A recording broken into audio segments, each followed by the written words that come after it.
रात के करीब 9 बजे का वक्त था। सड़क पर ट्रैफिक धीरे धीरे कम हो रहा था और एक लड़की अपने घर से बाहर निकल रही थी। उसने घर वालों से सिर्फ इतना कहा, मैं जल्दी वापस आ जाऊंगी। लेकिन वह कभी वापस नहीं आई। सबको लगा यह एक सामान्य गुमशुदगी का मामला है, लेकिन सच इससे कहीं ज्यादा डरावना था। 2000 के दशक की शुरुआत में कर्नाटक के अलग अलग इलाकों में धीरे धीरे ऐसी घटनाएं सामने आने लगीं जिनमें युवा लड़कियां अचानक गायब हो जाती थीं। शुरुआत में परिवारों को लगता कि शायद वह किसी काम से गई होंगी या किसी से मिलने निकली होंगी, लेकिन जब कई घंटे बीत जाते और कोई संपर्क नहीं होता तो चिंता डर में बदल जाती। फिर पुलिस स्टेशन में शिकायत दर्ज होती, तलाश शुरू होती, लेकिन ज्यादातर मामलों में कोई सुराग नहीं मिलता। और फिर 1-2 दिन बाद खबर आती कि किसी सुनसान जगह या पब्लिक टॉयलेट में एक लड़की की लाश मिली है।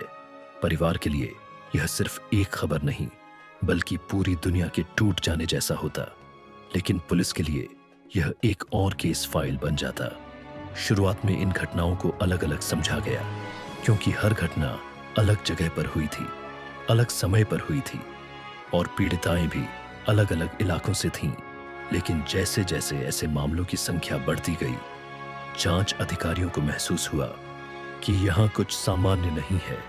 उन्होंने पुरानी केस फाइल्स को दोबारा खोलना शुरू किया, हर रिपोर्ट को ध्यान से पढ़ा, हर पोस्टमार्टम रिपोर्ट को जोड़ा और धीरे धीरे एक ऐसा पैटर्न सामने आया जिसने सबको चौंका दिया। हर लाश पर किसी भी तरह के संघर्ष या चोट के निशान नहीं थे, जैसे पीड़ित ने किसी भी तरह का विरोध ही नहीं किया हो। यह बात अपने आप में असामान्य थी, क्योंकि ज्यादातर हत्या के मामलों में कुछ न कुछ संघर्ष के संकेत मिलते हैं, लेकिन यहां सब कुछ अलग था। जब पोस्टमार्टम रिपोर्ट्स को और गहराई से देखा गया तो एक और सच्चाई सामने आई।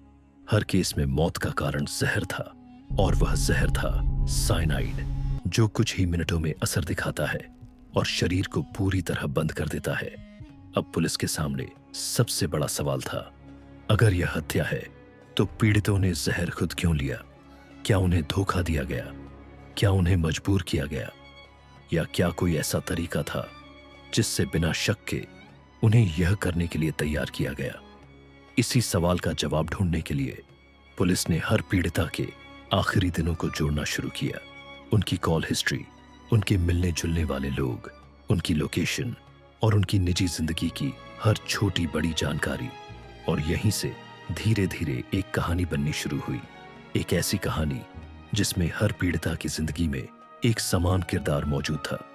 एक ऐसा आदमी जो हाल ही में उनकी जिंदगी में आया था, जो उनसे बातचीत करता था, जो उन्हें समझता था, जो उन्हें यह महसूस कराता था कि वह अकेली नहीं है।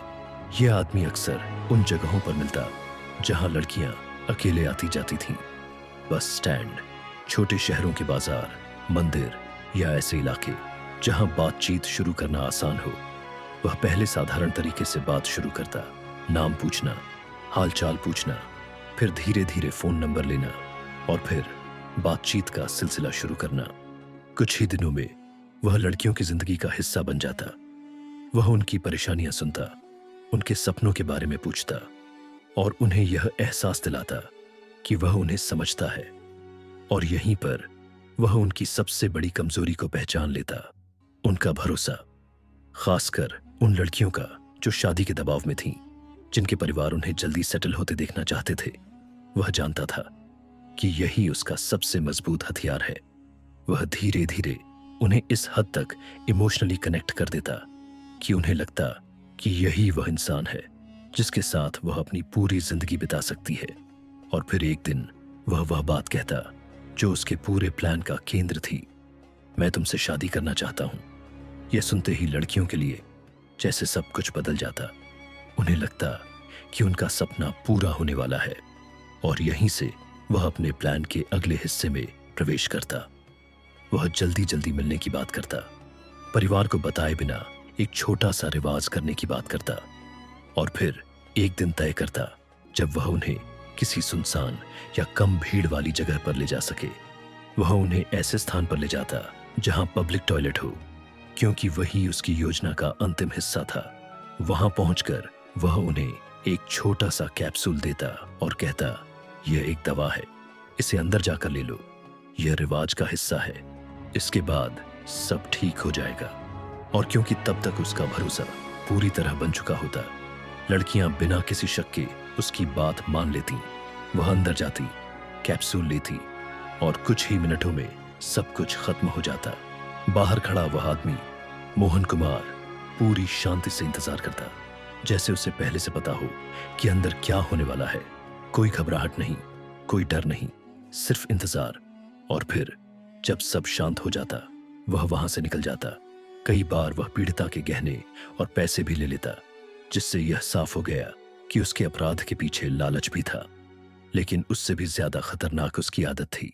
वह इस प्रक्रिया को बार बार दोहराता रहा, एक ही तरीके से, अलग अलग जगहों पर, अलग अलग लड़कियों के साथ, और हर बार सफल होता रहा। क्योंकि उसका तरीका सिंपल था लेकिन भरोसे पर आधारित था। पुलिस के लिए यह समझना मुश्किल था कि यह एक ही व्यक्ति है, लेकिन एक छोटी सी गलती ने सब कुछ बदल दिया।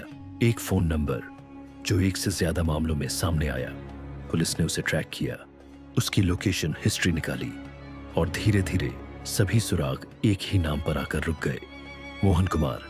जब उसे पकड़ा गया तो शुरुआत में उसने सब कुछ नकार दिया, खुद को निर्दोष बताया।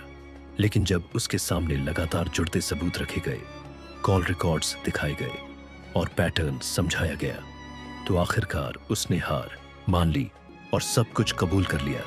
उसने बताया कि वह कैसे अपने शिकार चुनता था, कैसे उनसे संपर्क बनाता था और कैसे हर बार एक ही तरीके से उन्हें जहर देता था। जांच में यह भी सामने आया कि ऐसे मामलों की संख्या 20 से ज्यादा थी और शायद कुछ ऐसे मामले भी थे जो कभी रिपोर्ट नहीं हुए।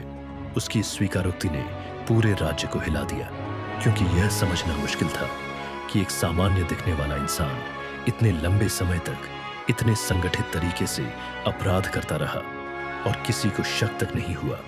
अदालत में मामला चला, गवाहियां हुई, सबूत पेश किए गए और अंत में उसे दोषी ठहराकर सजा सुनाई गई।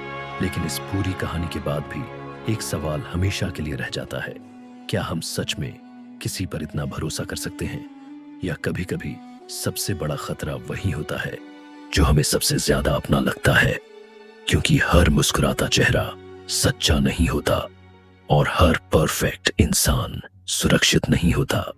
कभी कभी खतरा बाहर नहीं, बल्कि हमारे अपने भरोसे के अंदर छुपा होता है।